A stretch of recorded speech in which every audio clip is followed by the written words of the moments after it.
you recently updated your React router from version 5 to version 7 because, because you were paid to do so. And then you see this warning in the browser. And if you're getting this warning in the browser, then most likely you're also seeing this warning in your CI/CD pipeline logs every time the pipeline runs, which might or might not be tolerated by your employer or your client.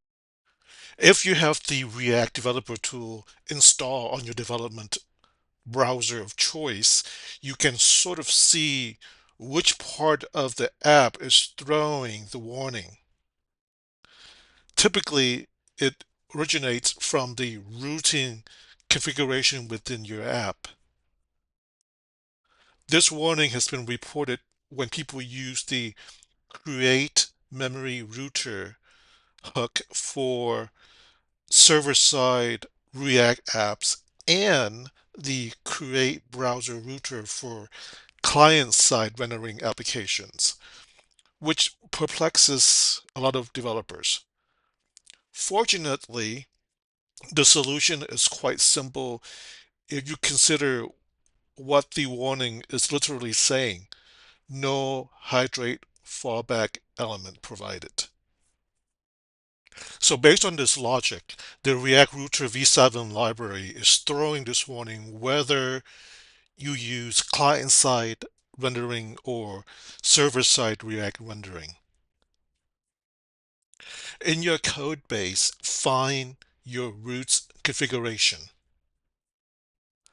I've found that the culprit root within the routes is the root that is set to initial entries. In my case, is /products.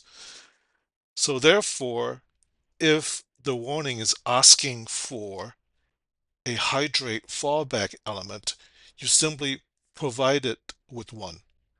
And no, you do not have to invoke the Princess of Darkness name for this to work. This could be passed simply as a null in the arrow function, and that will suffice if your hydrate fallback is nothing complicated.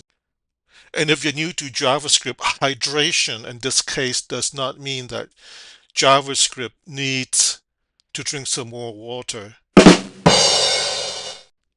Hydration in this context means that after the static HTML elements have been rendered, we are going to provide those static elements with JavaScript logic, such as event handlers for those elements to become alive and do useful work for the end users.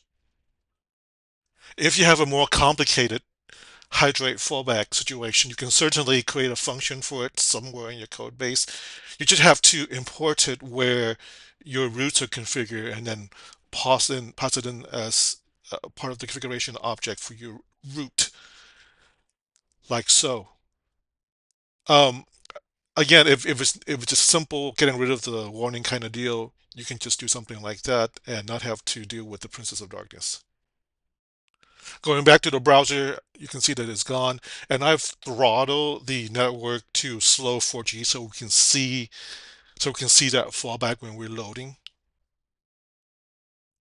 There's the Princess of Darkness uh, method being invoked.